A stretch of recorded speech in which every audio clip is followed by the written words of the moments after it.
somewhere in the record of the United States military tribunals at Nuremberg, in the 11th volume of the printed trials, in the case listed as the United States versus Wilhelm List and others, there is a plain description of what happened to a Norwegian province called Finnmark in the winter of 1944.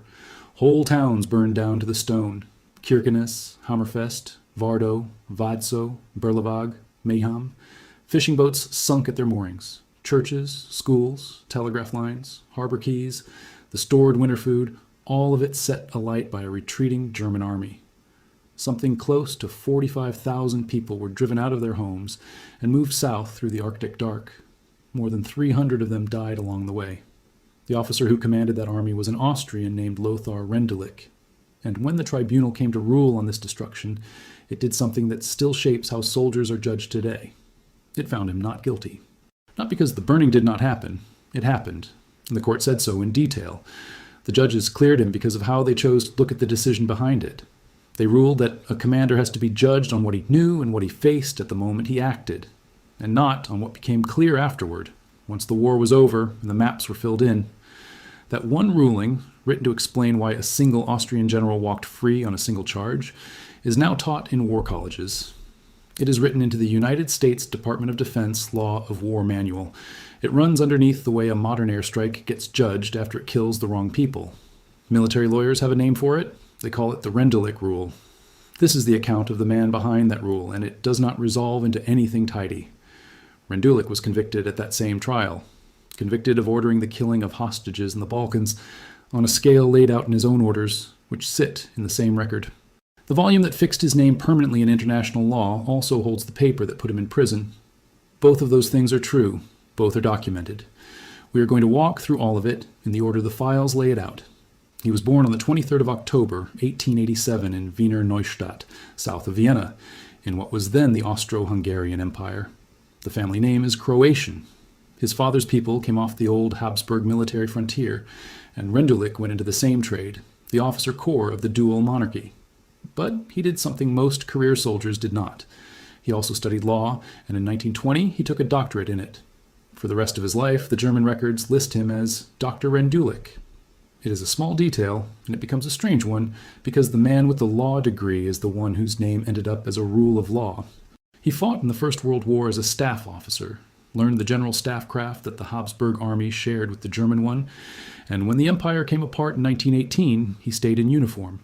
He served the small Republic of Austria, and the Bundesheer, the little federal army left to a country of 6 million people. He was posted abroad as a military attaché in London and in Paris, watching the armies that would later be his enemies. For a career officer with ambition, interwar Austria was a narrow place to stand. In 1932, he joined the Austrian National Socialist Party, which was banned in Austria at the time. That was a political act with a cost. The Austrian state did not want its serving officers inside an illegal party aimed at bringing the government down, and by 1936, Rendulic was off the active list. Retired from the army in his late 40s, his career apparently finished. Hold that. It matters, because when this man later came to trial, the prosecution never had to argue that he had drifted into the movement by accident. He had chosen it early, while it was still against the law to choose it, and it had cost him his commission. Then the map changed under him. In March of 1938, Germany annexed Austria, the Anschluss, and the Austrian army was folded whole into the German Wehrmacht. The officers who had backed the party in the lean years were the ones the new order rewarded. Rendulic came back into uniform into the German army, and he was past 50. Most men that age in that army had already found their ceiling. He was about to go straight up through it. He was given a division. In the summer of 1940, he took the 14th Infantry Division, and that autumn the 52nd Infantry Division. With the 52nd, he crossed into the Soviet Union in June of 1941, part of Army Group Center, on the road that was meant to end in Moscow. He led that division across Belorussia, over the river lines, through the towns whose names fill the German war diaries of that summer, and then into the far worse winter that followed, when the army in front of Moscow stopped moving forward and began freezing in place. Divisional command and Army Group Center in that first winter was the hardest schooling the German army had to offer. The men who held their formations together through it got noticed. By that winter, Rendulic was a general lieutenant, and on the 6th of March, 1942, he was given the Knight's Cross of the Iron Cross for a counterattack near the town of Juchno. It was the first of the war's high decorations to reach him, and not the last, and each of the others would come for holding a line that was coming apart. That November he moved up to Corps Command, the 35th Corps, still on the Eastern Front, in the Oral Salient, the great bulge in the German line east of the city of Oral. The 35th Corps belonged to the 2nd Panzer Army, which by then held the salient with infantry far more than with tanks. Through the first half of 1943, Rendulic fought the defensive battle there. When the German offensive at Kursk opened in July and then failed, the Soviets threw a counterstroke straight back against the Oral Bulge, the offensive they named for the old Field Marshal Kutuzov, and his corps stood in the path of it. He gave ground under heavy pressure without letting the front tear open. That was the reputation that formed around him. Not a man who won famous victories, but a man you sent to a sector that was caving in, who would hold it or trade space for time and keep the line from breaking. The German army had a growing need for exactly that kind of officer in 1943, because it was running out of the other kind. He had by now been promoted General der Infanterie, and on the 15th of August, 1943, he was given the oak leaves to his Knight's Cross for that Oral defensive. And within days, his war changed theaters completely. The 2nd Panzer Army, the army his corps belonged to, was pulled off the Eastern Front. Italy had just come apart. Mussolini was gone, the Italians were changing sides, and the entire German position in the occupied Balkans suddenly had a hole in it where the Italian occupation troops used to stand. The German command needed a headquarters to run the southeast, to hold Yugoslavia and its long coast against the partisans and against any Allied landing. They sent the 2nd Panzer Army south to do it, and they handed the army to Rendulic. So, in August of 1943, at 55 years old, he went from commanding a corps in a Russian salient to commanding an army in the Balkans. It was his first independent command at that level. It is also where the documented account of his conduct begins in earnest. Before we go into the Balkans, one quick thing. If you're finding this valuable, subscribing genuinely helps.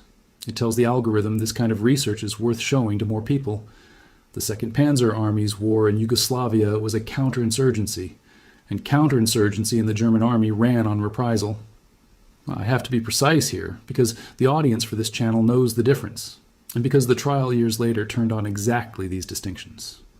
The war he had walked into was unlike anything on the Eastern Front. Yugoslavia was not a front line, but a whole occupied country in revolt, a tangle of Tito's communist partisans, royalist Chetniks, the Croatian fascist state and its militias, all fighting the Germans, and frequently each other across mountains an army could sweep but never truly hold. The Germans owned the towns, the roads, and the rail lines by day, and lost the country between them after dark. An army that cannot find the enemy tends to turn on the population the enemy moves among, and the German response to that problem, written into standing orders long before Rendulic arrived, was to make civilians pay for what the fighters did. The reprisal policy in the occupied Balkans did not start with Rendulic.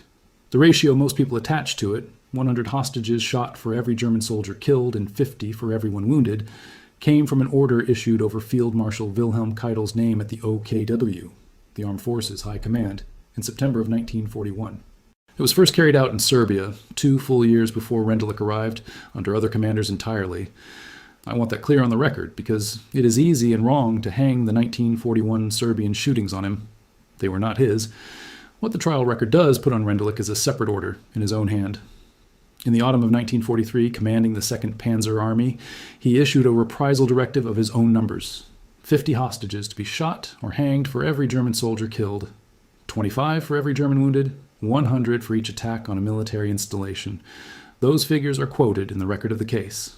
The tribunal found that the formations under him, among them the 173rd and the 187th Reserve Divisions, carried out killings against the population, and that Rendulic, in the court's own phrase, acquiesced in them and took no steps to bring the practice into line with the laws and usages of war. That winter his army ran a series of large sweeps against Tito's partisans in the mountains. Operation Kugelblitz, Ball Lightning, opened on the 3rd of December 1943 in eastern Bosnia, with the 5th SS Mountain Corps and the SS Mountain Division, Prince Eugen, at the center of it, and it ran straight into a second operation, Schneesturm, Snowstorm in the Sandsack. They were encirclement operations, meant to trap the partisan corps against the terrain and destroy them. They cost Tito's forces thousands of dead and captured, and they burned villages across the sweep zone as they went, and they failed at the thing they were for. The partisans slipped the encirclements, kept their cohesion, and stayed an army in the field. This was the pattern of the whole anti-partisan war in Yugoslavia. Ground taken, villages burned, the enemy still there in the spring. The same army ran the single most famous operation of the war against Tito. On the 25th of May, 1944, German paratroopers of an SS parachute battalion dropped directly onto the town of Drvar in the Bosnian mountains to seize or kill Josip Broz Tito at his headquarters. This was Operation Rosselsprung, the night's move. Hitler had ordered Rendulic to design a plan to take the partisan leader, and this was the plan. The troops reached the headquarters. They took heavy casualties. Tito slipped out through a ravine and was gone. The raid failed at its one purpose. By the summer of 1944, Rendulic had a settled reputation. A determined defensive commander, politically reliable, trusted by the regime with hard jobs done alone. That September, Hitler would award him the Golden Party badge. But in June, before that, he had already been handed a new command at the very top of the map, and it was the command that would carry his name into the law books. He was sent to the Arctic. On the 25th of June, 1944, Rendulic took over the 20th Mountain Army in Finland and the far north of Norway. It was one of the strangest commands in the German order of battle, and to understand what he did that winter, you have to understand the box it sat in. The 20th Mountain Army was a force of more than 200,000 men, spread across a set of fronts that ran along the top of Finland, from the Arctic coast down into the forests and open tundra of Lapland. It had been up there for years. In 1941, it had tried to drive east to cut the Murmansk Railway and take the Soviet Arctic port. And it had failed, and dug in more or less where it stopped, on a front line that then barely moved for 3 years. Its job after that was to sit on that far northern ground and to guard the one thing in the region the German war economy could not do without, the nickel mines at Petsamo on the Arctic Ocean. Nickel goes into armor plate and into the alloys an arms industry runs on, and this was one of the last big sources Germany still held. So the army stayed at the end of the longest supply lines in the German order of battle in a country with almost no roads, under a sky that goes dark for weeks in winter. Earl Zimke's official United States Army history of this theater, the German Northern Theater of Operations, is the standard account of what happened to that army, and the picture it draws is of a force almost absurdly far from anywhere, holding ground that had gone quiet while the war was decided 1,000 miles to the south. Why such a force sat in the Arctic at all in the fourth year of the war is worth a moment. Partly it was the nickel. Partly it was Hitler's fixation on Norway, which he was convinced the Allies meant to invade, and which he garrisoned to the last, with hundreds of thousands of men who were never seriously attacked. The 20th Mountain Army was the far northern anchor of that garrison, and holding it had made a kind of sense while Finland stood in the line beside it. The moment Finland changed sides, it made none. The army became a vast detachment stranded at the wrong end of the continent. Getting it back to ground where it could survive was suddenly the only task that counted. Then Finland left the war. For 3 years, Finland had been Germany's co-belligerent against the Soviet Union, fighting its own war to take back what it had lost in 1940. By the late summer of 1944, the Finns had taken all they intended to take. The Red Army had broken the Finnish front on the Karelian Isthmus in a heavy June offensive, and Finland sued for peace. On the 19th of September 1944, it signed an armistice with the Soviet Union in Moscow, and one of the terms was blunt. Finland had to get the German army off Finnish soil, and if the Germans would not leave, the Finns had to make them and disarm and intern any who stayed.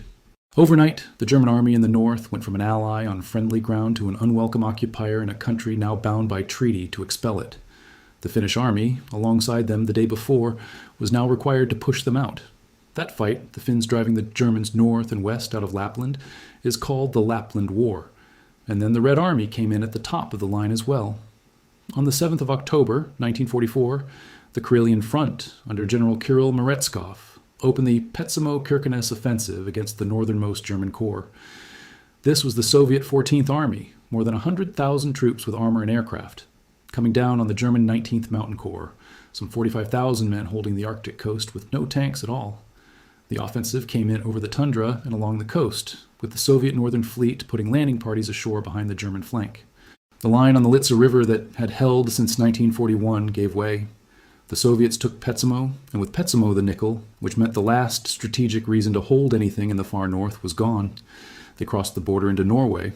On the 25th of October, they took Kirkenes, the first town on Norwegian soil to be freed, and they kept pushing west. So this was Rendulic's position in October of 1944, and it is worth stating flatly, because the whole legal question grows straight out of it. He had that whole army strung across the roof of Finland. Finland was now an enemy at his back. The Red Army was driving into northern Norway against his open flank. Winter was coming to the Arctic, where winter is itself a weapon. And he had to get that entire army out, hundreds of kilometers to the west and south, along what came down in most places to a single coastal road, before the Soviets cut it or the snow closed it. The plan for that withdrawal already existed. The Germans had war-gamed exactly this problem months before. The first version was codenamed Operation Berka, drawn up in the spring of 1944 to pull the army back into a shorter, defensible line. As things worsened, Berka was replaced by a larger and harder plan, Operation Nordlicht, Northern Light, which Hitler approved on the 4th of October 1944. Nordlicht did not merely shorten the front. It gave up the whole of northern Finland and of northern Norway, east of a line at the Lingen Fjord, in the Norwegian county of Troms, and it fell all the way back to that Lingen Neck, a narrow strip of ground the army could hold with a fraction of its strength. And it came with an instruction that turned an ordinary retreat into the thing this whole story is about. The ground the army gave up was not to be left usable to the enemy following across it. It was to be stripped and burned. Every building that might shelter a Soviet soldier, every bridge, every dock, every store of food was to be leveled. And the civilian population of Finnmark, the Norwegians who lived there, were to be forced out, moved ahead of the retreat, so that nothing and no one was left behind to feed a pursuit through the Arctic winter. There was also a political hand on this, and it matters for what came later. The German Reich Commissioner for Norway, Joseph Terboven, pushed hard for a total evacuation, harder than the purely military case required, and the historians who have gone back through the orders argue that the full scale of the emptying of Finnmark owed as much to Terboven's politics as to Rendulic's tactics. The policy came down from the top. It was carried out under Rendulic's command.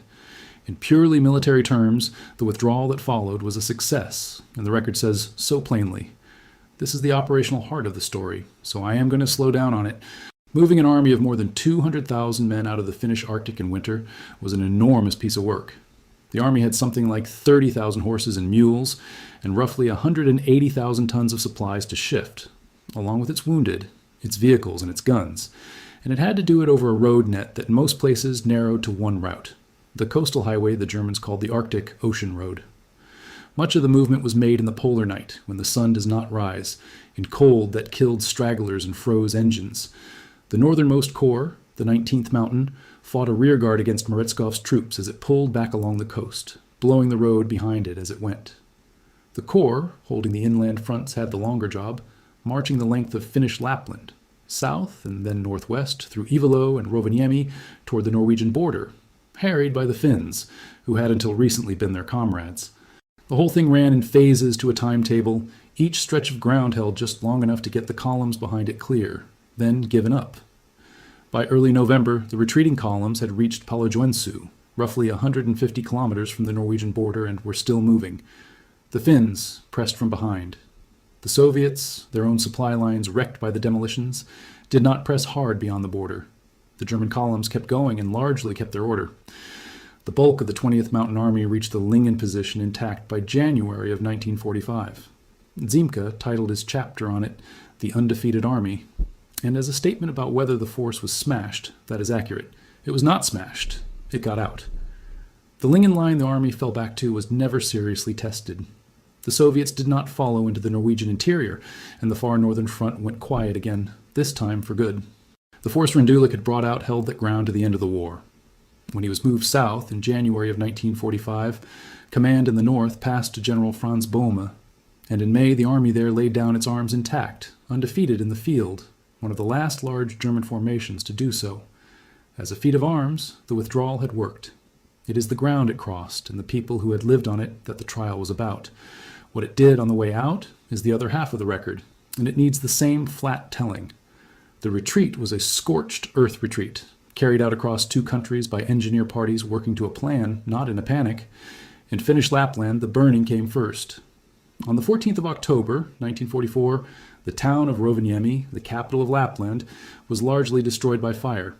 Across Finnish Lapland, the German withdrawal razed something on the order of 14,900 buildings. By Finnish reckoning, close to half of every building in the province. It tore up around 470 kilometers of railway, thousands of kilometers of road, and hundreds of bridges. And the Germans mined the ground behind them so thickly that the clearing ran on for a generation. Finnish demoners were still lifting ordnance from Lapland into the 1970s, well over 1 million mines and shells and all. The country the Finns took back was a wreck. Then, the same method crossed the border into Norway, and in Norway, it came with the forced removal of the people. Finnmark is the northernmost province of Norway, out on the Arctic Ocean, and in the last months of 1944, the German army set out to empty it and burn it. The towns went one after another: Kirkenes, Hammerfest, Vardo, Vadsø, Berlevåg, Mehamn, Gamvik. In Vadsø, about 2/3 of the houses were gone. Fishing boats, the one thing a coastal Arctic community lives by, were sunk or hauled away. Churches, schools, lighthouses, telegraph lines, quays, the stored winter fish, all of it burned or blown so that the land would keep no one alive who tried to follow across it. And the population was ordered out. The plan was to move every civilian in Finnmark and northern Troms south, ahead of the retreat. In the end, something like 45,000 people were forced from their homes, and by some counts, closer to 50,000 fled or were driven off. They went in fishing boats and on foot and packed into ships in the Arctic autumn and the front edge of winter. More than 300 of them died in the course of it, from exposure, from accident, from the loss of at least one crowded vessel.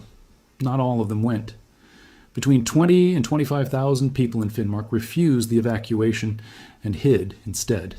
They went into the mountains, into fishing huts, into sea caves and mine tunnels, and they waited out the winter in the ruins of their own country while the army burned it around them.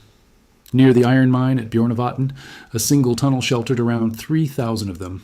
The Sami, the reindeer people of the far north, some 8,500 strong, were largely left where they were, and a small number, fewer than 1,000, were carried the other way, east into the strip of Finnmark the Red Army had already freed, and out of it.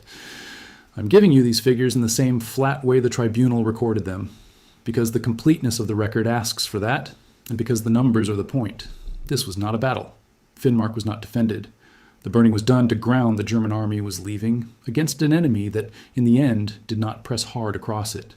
That gap between what was destroyed and what the pursuit actually turned out to require is the entire legal question that came afterward. Set the numbers side by side. Judged as a battle, the Lapland War was small by the scale of the Eastern Front. The Finns lost around 774 men killed, with another 260 missing and nearly 3,000 wounded. German losses to the Finns ran to roughly 1,000 killed, 2,000 wounded, and 1,300 taken prisoner. As a campaign of maneuver, this was not a costly one. Judged against the country it moved through, it was something else. In Finnish Lapland, close to half the buildings in an entire province were gone, and the land stayed dangerous with mines for a generation. In Norwegian Finnmark, the 45,000 driven out and the 20-odd thousand who hid were, between them, very nearly the whole human population of the province. One army withdrawal had unroofed 2 provinces and 2 countries. Then, the legal accounting.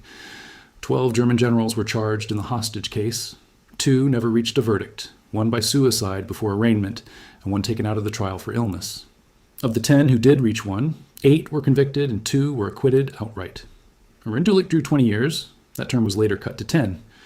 Counting from his capture in 1945 to his release in 1951, he served about 6 years.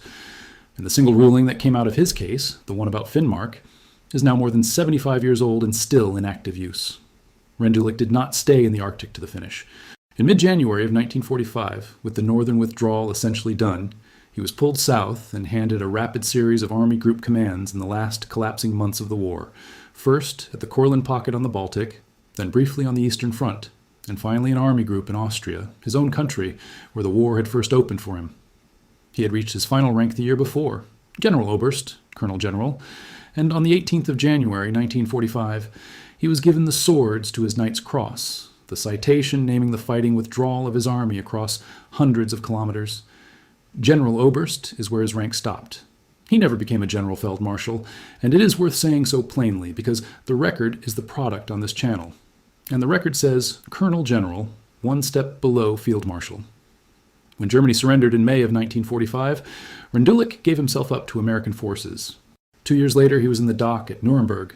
The case was the United States versus Wilhelm List and others tried before United States Military Tribunal 5 in the Palace of Justice from the 8th of July, 1947 to the 19th of February, 1948. It is known as the hostage case, and its subject was precisely the kind of conduct the Balkans occupation had produced, the killing of hostages and reprisal prisoners, and the treatment of captured partisans as outlaws with no right to quarter. The presiding judge was Charles Wennerstrom of Iowa, sitting with Edward Carter and George Burke. The indictment ran to 4 counts. Count 1 was the mass killing of civilians as hostages and in reprisal. Count 2 was plunder and the wanton destruction of property not justified by military necessity. Count 3 was the denial of quarter and of prisoner of war status to captured enemy fighters. Count 4 was the murder, torture, and deportation of civilians. On Count 1, the hostage and reprisal killings, Rendulic was found guilty. On Count 3, guilty.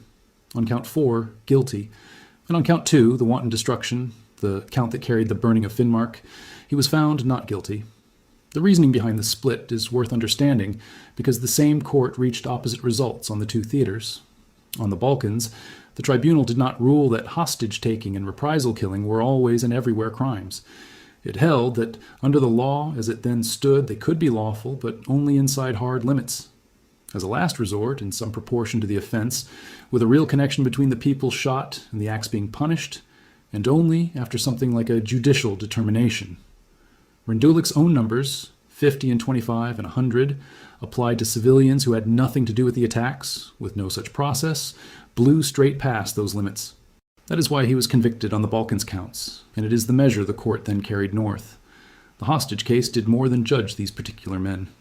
It was one of a dozen proceedings the Americans ran at Nuremberg after the main trial, before their own military tribunals, and it was one of the 2 that put the professional officer corps itself in the dock, against the defense that the army had merely followed orders while other men in other uniforms did the killing. The tribunal took that defense apart in a holding that outlived the trial.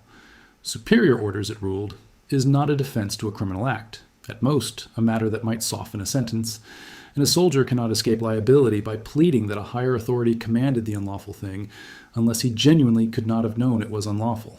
That ruling, together with its finding that killing civilians in reprisal without proportion, without warning, and without any judicial sanction is in itself a war crime, is why the case is still read. It is also the frame the one acquittal has to be read inside. The same court that would not let a general hide behind orders and would not let military convenience excuse the shooting of hostages still cleared this general on Finnmark. His defense on Finnmark was a soldier's argument, and it deserves to be stated at full strength because the tribunal accepted it. Rendulic said that military necessity had demanded the scorched earth. He had a beaten but intact Soviet army on his flank. He could not know it would halt at the border, and a pursuing force that found shelter, food, fuel, and standing bridges in Finnmark could have run his own army down and destroyed it in the open Arctic in winter. Denying the enemy those things, he argued, was a legitimate precaution to save his whole army. Burn the province, and the pursuit starves. That was the case.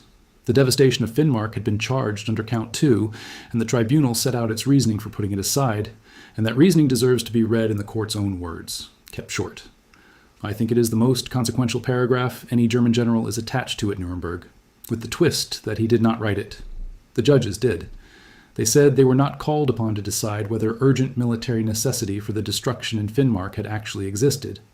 The question, they wrote, was whether Rendulic had acted within the limits of honest judgment on the basis of the conditions prevailing at the time.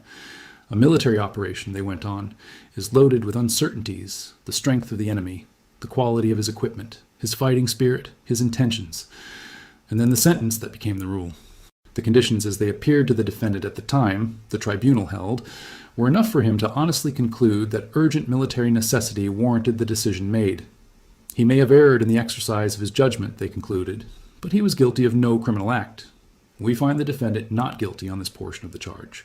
The court had looked at the same burned province the prosecution had laid before it, and had chosen to judge the man who ordered the burning only on what he could have known as he gave the order, with the Red Army on his flank and the Arctic dark closing in, and not on the hindsight that the pursuit never really came.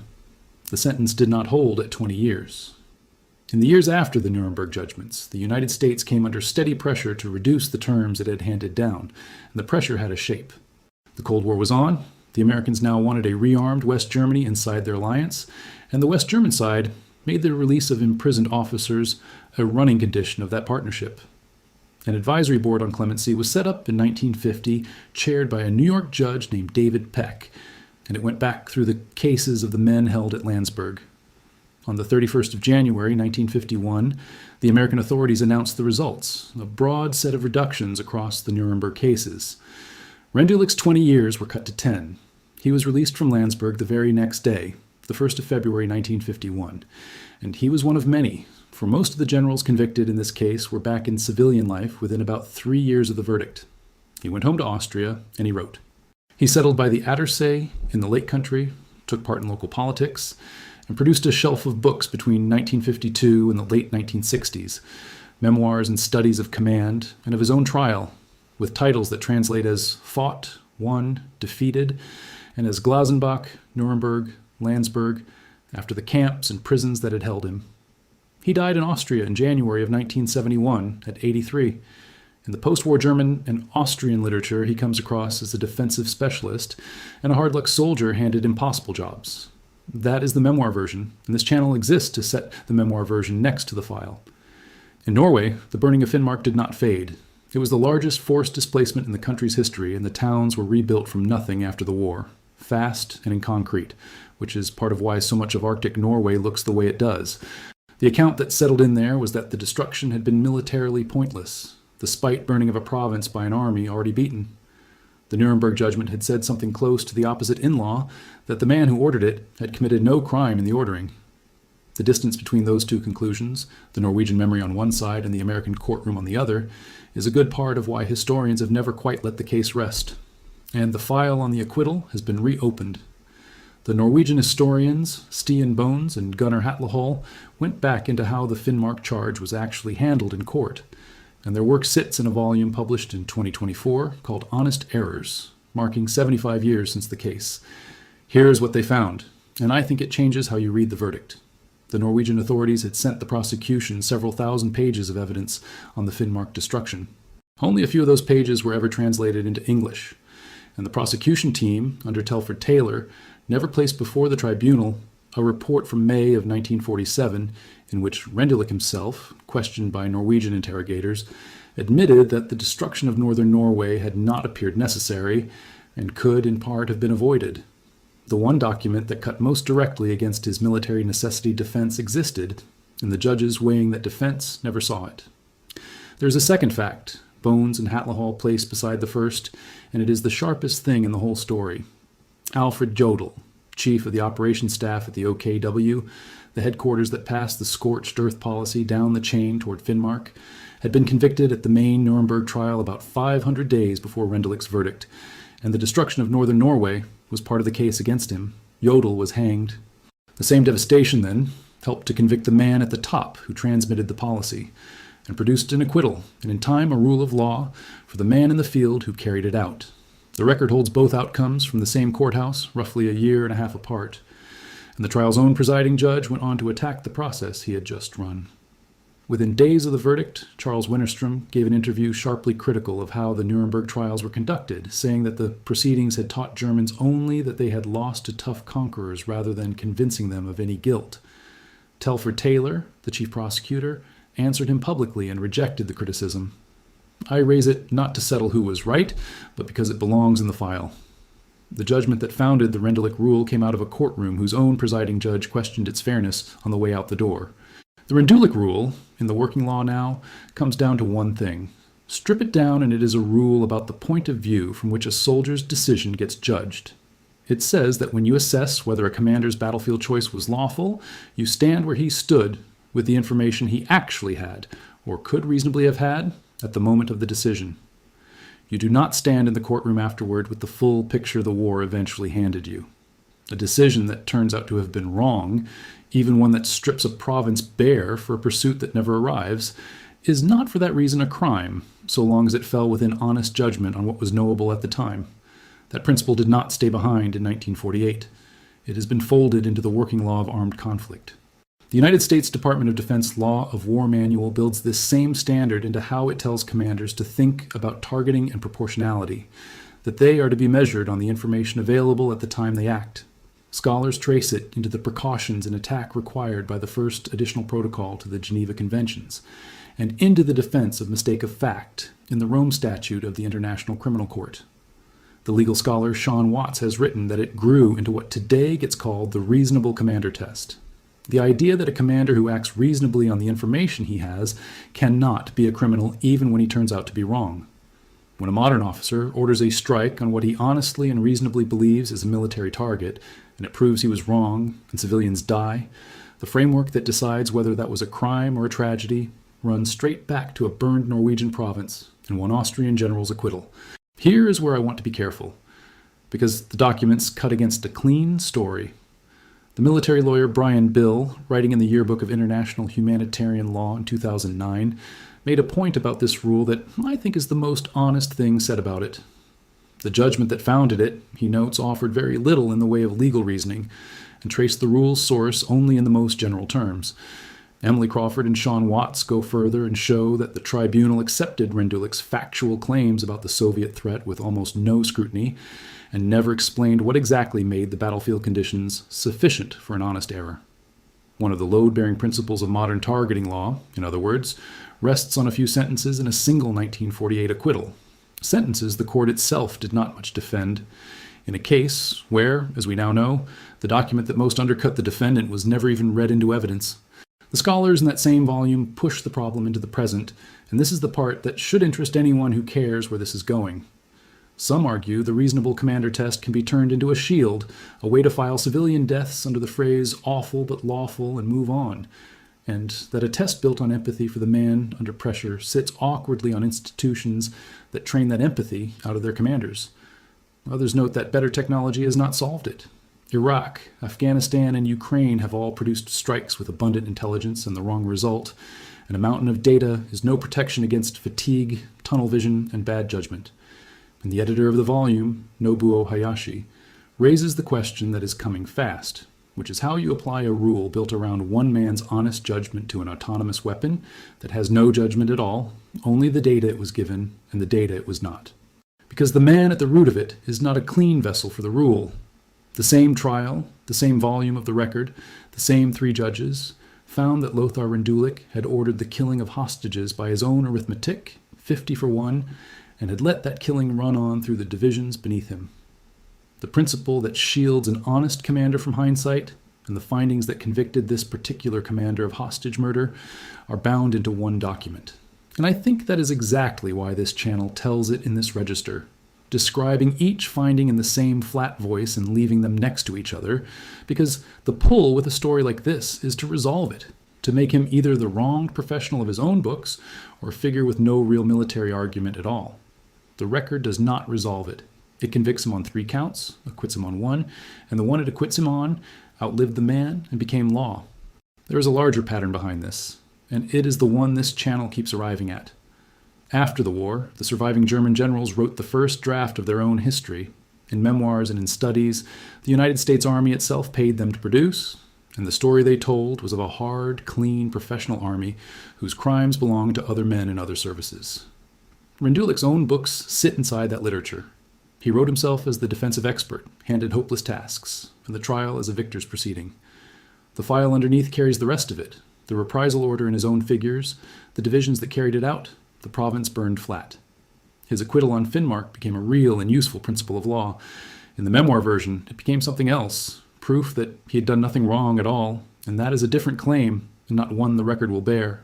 So here is what the record contains, set down without a verdict on him, because the verdict is not this channel's to hand out. Lothar Rendulic was an Austrian officer with a doctorate in law who joined an illegal Nazi party in 1932, lost his commission for it, and got it back when Germany took Austria. He rose through division and corps command on the Eastern Front, and was given the 2nd Panzer Army in the Balkans, where he signed reprisal orders in his own numbers and was later convicted for the killings that followed. He was moved to the Arctic, took over the Northern Army in a position with no good way out, and got most of it clear through a scorched-earth withdrawal that emptied and burned 2 provinces, and drove the better part of a province's people from their homes. He was tried for all of it. He was convicted of the hostage killings and of the treatment of prisoners and civilians. He was acquitted of the destruction, on the ground that he had to be judged by what he knew when he ordered it. His sentence was cut, he went home, he wrote his own account, and he died in his bed in Austria at 83. In the sentence, the judges wrote to explain that one acquittal became a rule that officers are taught today, and it carries his name. That's what the record shows. The sources are in the description. I'll see you in the next one.